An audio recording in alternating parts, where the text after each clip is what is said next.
91 സങ്കീർത്തനം. കർത്താവിൻ്റെ സംരക്ഷണം. അത്യുന്നതൻ്റെ സംരക്ഷണത്തിൽ വസിക്കുന്നവനും സർവശക്തൻ്റെ തണലിൽ കഴിയുന്നവനും കർത്താവിനോട്, എൻ്റെ സങ്കേതവും എൻ്റെ കോട്ടയും ഞാൻ ആശ്രയിക്കുന്ന എൻ്റെ ദൈവവും എന്ന് പറയും. അവിടുന്ന് നിന്നെ വേടൻ്റെ കെണിയിൽ നിന്നും മാരകമായ മഹാമാരിയിൽ നിന്നും രക്ഷിക്കും. തൻ്റെ തൂവലുകൾ കൊണ്ട് അവിടുന്ന് നിന്നെ മറച്ചുകൊള്ളും. അവിടുത്തെ ചിറകുകളുടെ കീഴിൽ നിനക്ക് അഭയം ലഭിക്കും. അവിടുത്തെ വിശ്വസ്തത നിനക്ക് കവചവും പരിചയമായിരിക്കും. രാത്രിയിലെ ഭീകരതയും പകൽ പറക്കുന്ന അസ്ത്രത്തെയും നീ ഭയപ്പെടേണ്ട.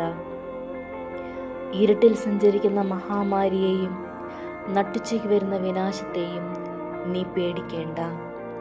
നിന്റെ പാർശ്വങ്ങളിൽ 1000 മരിച്ചു വീണേക്കാം, നിന്റെ വലത്തുവശത്ത് 10,000.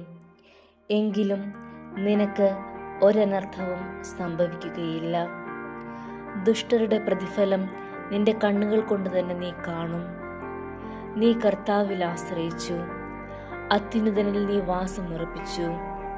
നിനക്ക് ഒരു തിന്മയും ഭവിക്കുകയില്ല, ഒരനർത്ഥവും നിന്റെ കൂടാരത്തെ സമീപിക്കുകയില്ല.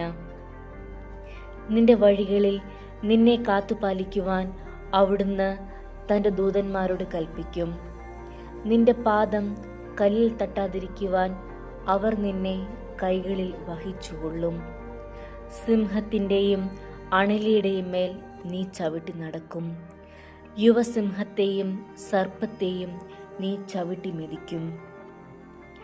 അവൻ സ്നേഹത്തിൽ എന്നോട് ഒട്ടി നിൽക്കുന്നതിനാൽ ഞാൻ അവനെ രക്ഷിക്കും. അവൻ എൻ്റെ നാമം അറിയുന്നത് കൊണ്ട് ഞാൻ അവനെ സംരക്ഷിക്കും. അവൻ എന്നെ വിളിച്ചപേക്ഷിക്കുമ്പോൾ ഞാൻ ഉത്തരമരുളും. അവൻ്റെ കഷ്ടതയിൽ ഞാൻ അവനോട് ചേർന്ന് നിൽക്കും. ഞാൻ അവനെ മോചിപ്പിക്കുകയും മഹത്വപ്പെടുത്തുകയും ചെയ്യും. ദീർഘായുസ്സ് നൽകി ഞാൻ അവനെ സംതൃപ്തനാക്കും. എൻ്റെ രക്ഷ ഞാൻ അവന് കാണിച്ചു കൊടുക്കും.